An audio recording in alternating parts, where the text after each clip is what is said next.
સુરત શહેરના એબીપી અસ્મિતાના પત્રકાર ધનરાજ બાગલે કે જેઓ સામાજિક અને રાજકીય સૂઝ ધરાવે છે અને પોતાના પત્રકારત્વથી લોકોનું ધ્યાન ખેંચે છે અને સુરત શહેર માટેની પોલીસ સલાહકાર સમિતિમાં તેમનો સમાવેશ કરવામાં આવ્યો છે। પત્રકાર પરિષદ માટે ગૌરવની વાત છે।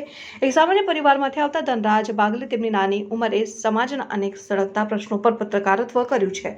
ધનરાજ બાગલેનો જન્મ 27 જૂન 1980ના રોજ સુરત શહેરમાં થયો હતો અને તેમણે 1998માં પત્રકારત્વ ક્ષેત્રે પોતાનું યોગદાન આપવાની શરૂઆત કરી હતી અને સૌથી પહેલા તેઓ સ્થાનિક ચેનલ સાથે જોડાયા હતા અને તે પછી તેઓ એબીપી અસ્મિતા ન્યૂઝના પત્રકાર તરીકે તેમના પત્રકારત્વ માટે જાણીતા બન્યા હતા।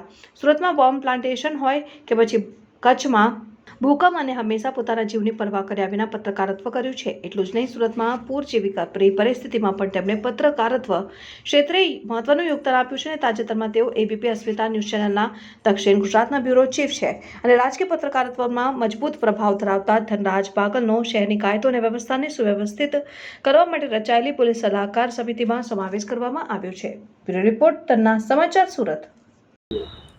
जी राज्यना गृह विभाग द्वारा जे प्रमाणे सूरत पोलीस सलाहकार समिति में मारी जे निमणूक करवामां आवी छे ए बदल हूँ गृह विभागनो आभार मानु छूं। साथोसाथ जे प्रमाणे सूरत शहर ने सलामती सुरक्षा व्यवस्था ने लगता जे प्रश्नों हशे ए बाबतने लईने आगळ पण चर्चाओ करी। जे पण समस्या सूरत शहरनी हशे ए पछी लोको तरफथी मळती जे सूचनो होय स्थानिक लोको पत्रकारश्रीओ साथे मळीने हूँ काम करीश। साथोसाथ जे प्रमाणे अत्यारे हाल जे सलाहकार समितिनी नियुक्ति करवामां आवी छे त्यारे सौथी पहला जे अनेक समस्याओ होय छे सूरत शहरने लगती एमां कया प्रकारनो उकेल लावी शकाय, पोलीस कई रीते मददगार बनी शकाय ए बाबतने लईने पण हूँ पोलीस सुधी प्रश्नो उपस्थित करतो रहीश। ए बाबते निराकरण आवे ते प्रमाणेना प्रयत्नो करतो रहीश।